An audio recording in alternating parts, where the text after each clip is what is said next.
Yarım saatte hazırlayabileceğiniz çok lezzetli bir tiramisu tarifi vereceğim size. Ben alkollü yapmayı seçtim. Siz alkolsüz de yapabilirsiniz. Kendinizi şımartmak için yapabileceğiniz çok lezzetli bir tatlı. Afiyet olsun. Selam. Bugün Urla'da çok kapalı bir hava var. Çok yağmurlu ve kasvetli ama biz çok keyifli bir gün geçireceğiz. Şimdi harika, en sevdiğim tatlı olan tiramisu yapacağız sizden. Hem de orijinal haliyle. Kahvemi de aldım. Çünkü bu benim en sevdiğim tatlı. İçinde kahve olduğu için benim için vazgeçilmez. Şimdi hem likörlü hem bol kahveli harika bir tiramisu yapmaya hazırlanın. Önce malzemelere bakalım. 4 tane yumurtanın sarısını kullanacağız. 50 gram şekerimiz var. Bu da yarım su bardağından biraz az oluyor. Bir çimdik tuz kullanacağız. Kahve likörümüz var. İstediğiniz bir marka kahve likörü kullanabilirsiniz. Ben biraz da kanyak koyuyorum içine.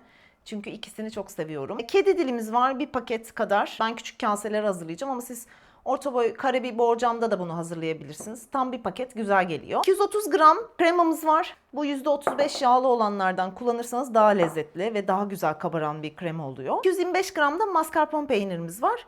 Üstünü süslemek için de kakao kullanacağız. Önce kahve likörünü ve Nescafe'li olan sıvıyı hazırlıyoruz. Bunları kedi dilimizi batırarak ıslatacağız. Önce onu hazırlayalım, o soğusun.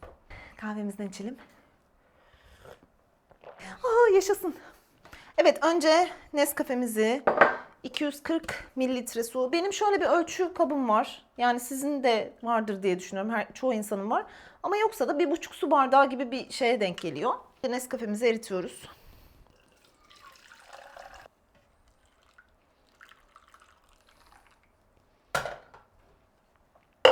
Ben bunun içine de biraz şeker koyuyorum. Daha tatlı, hoşuma gidiyor ama çok şekerli sevmiyorsanız direkt sadece yaptığımız yumurta karışımının içine de şeker kullanabilirsiniz. Ben birazcık bunun içine de şeker atıp karıştıracağım. Bunu karıştırdıktan sonra kenara alıyoruz. Biraz soğuması lazım çünkü elimizi içine sokacağız. Kedi dillerini ıslatırken. O yüzden biraz ılınması lazım. Bunu kahveyle beraber yapın, çok güzel olur. Çünkü bu kahve kokusu insanı cezbediyor ve kahve isteğini doğuruyor. O yüzden bence kahvenizi yapıp öyle başlayın. Yumurtalarımızı çiğ kullanmak istemiyorum. Aslında çiğ kullanılan tarifler de var. Tiramisu'nun orijinalinde de var. Ama ben çok hoşlanmıyorum. Hem çabuk tüketilmesi gereken bir ürün oluyor çiğ kullandığımızda. Hem de herkes sevmiyor. Biraz yumurta da kokuyor bazen. Pastörizasyon dediğimiz işlemi uygulayacağım. Yani benmari'de altta su kaynarken üstteki kasede yumurtayı biraz pastörize edip hafif pişireceğim ama tabii ki bu çok fazla pişmiyor ama gene de bunu daha bence sağlıklı olmasını sağlıyor. Ben çok zor tatlı beğenirim. Hani dükkanlarda vesairelerde mesela bir çatal alırım. Eğer bence uygun değilse damak tadıma onu yemem. Yani sırf tabağıma geldi, yok parasını ödedim. Diyorum ki her zaman alacaksam kaloriyi kaliteli kalori alayım. Çünkü gerçekten güzel yapılan ürünler hak ediyor o aldığınız kaloriye. O yüzden alacaksanız kaliteli kalori alın. Evet, şimdi benmari kabımızı aldık. Burada yumurtalarımızı ayıklayalım. Beyazıyla sarısını. Beyazlarını kenara alın, başka bir şeyde kullanırız mutlaka. Ya da omlete katarsınız. Bunu benmariye koyuyoruz. Altında suyumuz kaynarken. Şimdi yumurta sarılarımızı, şekeri, bir çimdik tuz atacağız.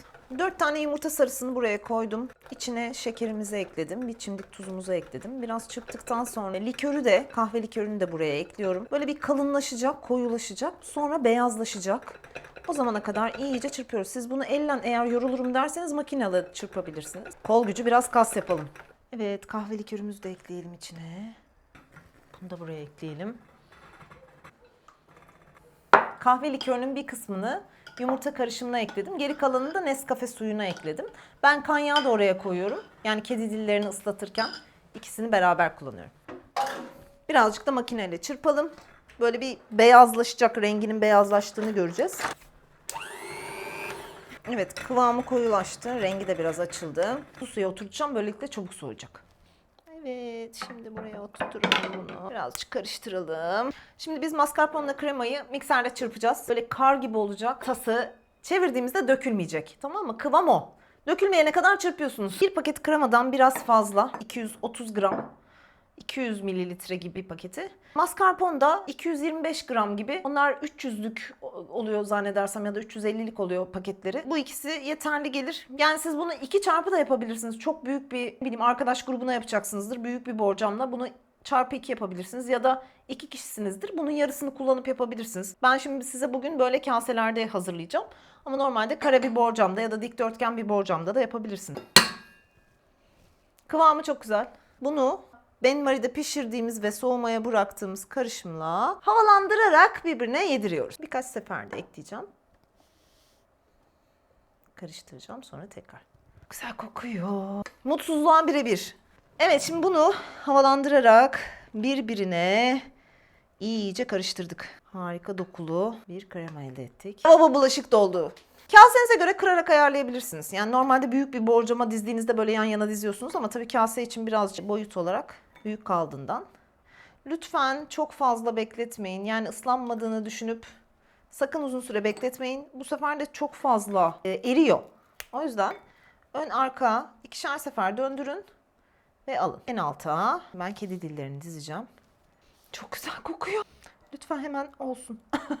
Bunları birazcık bekletmemiz gerekiyor. Biraz dinlenmesi gerek. Kedi dillerinin yumuşaması için, kremanın dinlenmesi için birazcık mecbur bekleyeceğiz. Bu şekilde yerleştirdim. Her zaman tatlı yapmayı çok sevmişimdir. Benim asıl mesleğim grafik tasarım. Sanat okulu mezunuyum. 15 yıl bu işi yaptıktan sonra lezzetli bir şeyler yapmaya karar verdim. Şu an pastacılık yapıyorum. Aşağı yukarı 5 yılı biraz geçti. Kaç yerde çalıştım. Pasta ustası oldum, şeker hamuru ustası oldum. Ama şu an 2 çocuğum var. Bir tanesi ufak, minnak olduğu için bir yerde çalışamıyorum. Devamlı bir yer açamıyorum. Çünkü çok kısıtlı bir saat aralığım var.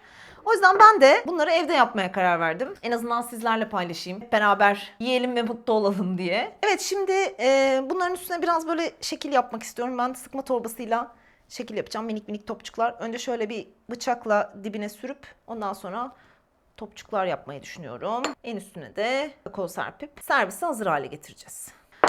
Şimdi şuradan sıkma torbamızı alalım. Duyularımızı alalım. Bu aparat çok güzel bir aparat. İçinden duyu çıkartmadan ucundan değiştirmenizi sağlıyor. Araya duyu koyuyorsunuz. Mesela ben bundan sıkabilirim. Bunu böyle yerleştiriyorsunuz. Bunu da geçirip sıkıştırdığınızda kremanız içindeyken duyunuzu değiştirebilirsiniz. Çok eğlenceli oluyor. Evet, ben bugün bu düz yuvarlak uçluyla sıkmak istiyorum. Sıkma torbasını şu şekilde tutabilirsiniz. Elinizin içinde çok rahat doldurursunuz böyle. Biraz şöyle vuralım, havası gitsin. Pıt pıt pıt. Kakaoyu serpince daha sevimli duracak bu topçuklar. Yani ama dümdüz de yapabilirsiniz elinizde sıkma torbası ya da duyunuz yoksa. Evet, süsledik bu şekilde. Şimdi kakao serpiyoruz üstlerine. Şöyle küçük bir, buna ne deniyor? Süzgeç. Evet, tel süzgecim var benim. Ben onunla serpeceğim. Çok mutluluk verici. Bunu mutlaka servis etmeden önce yapın. Ben şimdi size tabii süslemek için bunu böyle yaptım. Bunu bu şekilde kremalı haliyle dolabınıza atın. Eğer birkaç saat bekleyecekse kurumasın diye üstünü streçleyebilirsiniz. Servis etmeden önce kakaoyu serpin. Yoksa kakaoyu emiyor, koyulaşıyor, kötü bir görüntü oluyor. Güzel oldu bence. Hemen bakmak istiyorum tadına. Kedi dilleri daha tam istediğimiz kıvama gelmemiş olabilir ama olsun, biz kremasını deneriz. Kedi dilleri de gayet iyi olmuş.